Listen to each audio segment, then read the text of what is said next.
Assalamualaikum warahmatullahi wabarakatuh. Kembali lagi di channel Akun X.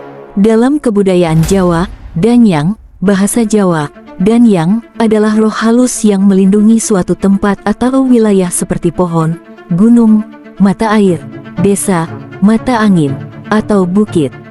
Danyang dipercaya menetap pada suatu tempat yang disebut punden. Para Danyang diyakini menerima permohonan orang yang meminta pertolongan. Imbalan yang mesti diberikan kepada Danyang adalah selamatan. Danyang merupakan roh halus yang tidak mengganggu ataupun menyakiti, melainkan melindungi. Danyang sebenarnya roh para tokoh pendahulu atau leluhur sebuah desa yang sudah meninggal. Para leluhur ini adalah pendiri sebuah desa atau orang pertama yang membuka lahan suatu desa.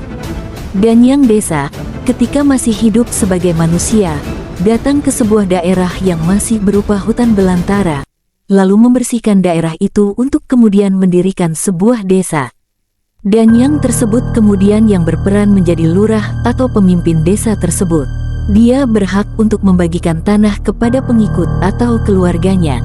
Ketika meninggal, Danyang biasanya dimakamkan di dekat pusat desa yang kemudian menjadi punden. Maka punden menjadi tempat yang cukup dihormati di sebuah desa. Danyang akan selalu memperhatikan kesejahteraan desanya dan melindunginya walaupun ia sudah mati. Akan tetapi, tidak semua desa mempunyai makam khusus untuk para Danyangnya. Danyang dan Pulung, roh para Danyang masih diyakini secara magis mengawasi dan menentukan siapa yang akan menjadi kepala desa. Roh Danyang akan menjelma menjadi Pulung. Beberapa orang bisa melihat Pulung itu turun kepada calon yang terpilih pada malam sebelum pemilihan. Pulung berbentuk seperti bulan yang bersinar dan bergerak menuju rumah calon kepala desa yang dikehendaki Danyang. Hanya ada satu pulung untuk setiap desa. Maka ketika seorang kepala desa meninggal atau mundur, pulung akan meninggalkannya dan mencari lurah baru. Para calon kepala desa biasanya melakukan banyak cara untuk menarik pulung itu, salah satunya dengan selamatan. Kumara Sunting. Kumara adalah daerah yang berada di bawah kekuasaan Danyang desa. Kumara atau kemara artinya suara yang muncul dari kekosongan.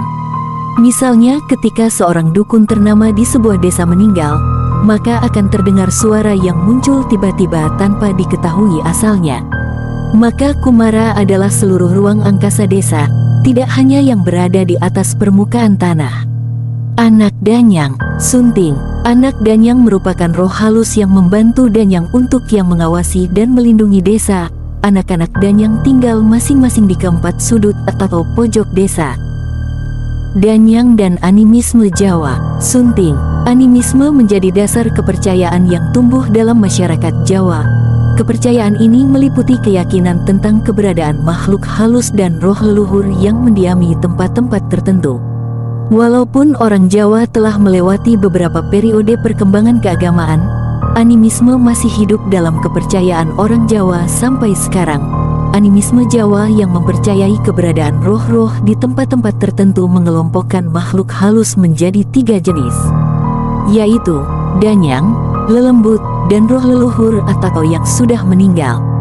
Danyang dan upacara adat Jawa Sunting. Upacara adat Jawa yang berupa ritual untuk menghormati Danyang sebagai pelindung desa diadakan pada bulan Sura dan Ruwah. Tujuan upacara ini adalah membangun hubungan dengan dunia roh, terutama roh Danyang desa. Upacara-upacara pada bulan Sura ini disebut Suran. Selanjutnya pada bulan Ruwah, sering disebut masa sadranan, orang-orang desa akan membersihkan makam para leluhur dan memberi sesaji. Sadranan mengharuskan keluarga-keluarga untuk mengunjungi makam leluhur mereka.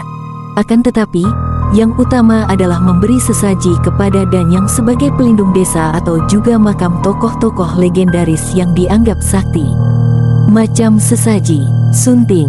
Untuk bulan Sura sesaji berupa bubur dicampuri biji kecipir, jagung, kacang kara, biji asam, kemangi, kacang hijau, merica putih dan isi delima, dilengkapi dengan kembang konyoh, dupa, kemenyan, madu dan beberapa uang. Sementara untuk bulan Ruwah sesaji berupa nasi pulen dengan daging goreng, pindang ayam, dilengkapi kembang konyoh, dupa, kemenyan, madu, dan uang semampunya. Itu saja dari kami sampaikan cerita Dahyang Tanah Jawa. Jangan lupa like dan komen di bawah. Terima kasih.